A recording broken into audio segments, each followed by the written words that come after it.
நீங்க ஒரு டாக்டர்ட்ட அடிபட்டுருச்சுன்னு ட்ரீட்மெண்ட் பார்க்க போறீங்க. அப்ப அவங்க சொல்றாங்க, "நீங்க போலீஸ்க்கு முதல்ல இன்ஃபர்மேஷன் குடுத்தீங்களா? அப்பதான் நான் உங்களுக்கு ட்ரீட்மெண்ட் பார்ப்பேன்னு" சொல்றாங்க. இந்த சிச்சுவேஷன்ல கட்டாயம் நீங்க போலீஸ் கிட்ட இன்ஃபர்மேஷன் குடுக்கணுமா? அப்பதான் உங்க ட்ரீட்மெண்ட் குடுக்கணுமா?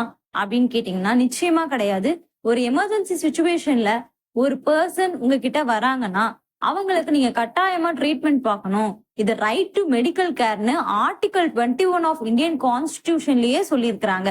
சரி, இது இல்லாம இத செய்யாம மறுக்கிறாங்க அப்படின்னா, அந்த டாக்டருக்கு எதன் கீழ பனிஷ்மென்ட்னா, டைரக்ட்டா ஒரு ப்ரொவிஷன் கிடையாது. ஆனா ஐபிசில செக்ஷன் 304 கேபிட்டல் ஏல காசிங் டெத் பை நெக்லிஜென்ஸ்.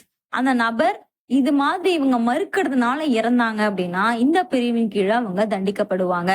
சரி, செக்ஷன் 336, 337, 330 இவங்க ட்ரீட்மெண்ட் பண்ணாத காரணத்தினால அவங்களுக்கு காயம் அதிகரிக்குது, அதனுடைய சீரியஸ்னஸ் அதிகரிக்குதுன்னா இந்த ப்ரொவிஷனுக்கு கீழே அவங்க தண்டிக்கப்படுவாங்க.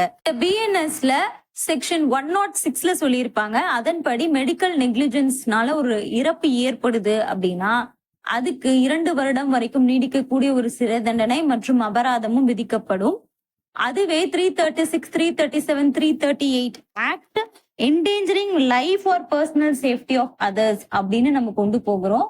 இதன் கீழே ஒரு மெடிக்கல் நெக்லிஜென்ஸ் ஏற்படுது, அதனால ஒரு காயம் மிக சீரியஸான ஒரு நிலைக்கு கொண்டு போகப்படுது அப்படின்னா அது செக்ஷன் 125 ஆஃப் பிஎன்எஸ் படி தண்டிக்கக்கூடிய குற்றம். சரி, மெடிக்கல் எமர்ஜென்சின்னு உடனடியா டாக்டரை பார்க்க விட்டுடுறோம். இப்ப எப்படி கம்ப்ளைண்ட் ரெஜிஸ்டர் ஆகும், அதனுடைய ப்ரொசீஜர் என்ன? இத பத்தி தெரிஞ்சா கீழே இருக்க கமெண்ட் செக்ஷன்ல போடுங்க. அதுக்கான ஆன்சர் நெக்ஸ்ட் வீடியோல உங்களை தேடி வரும்.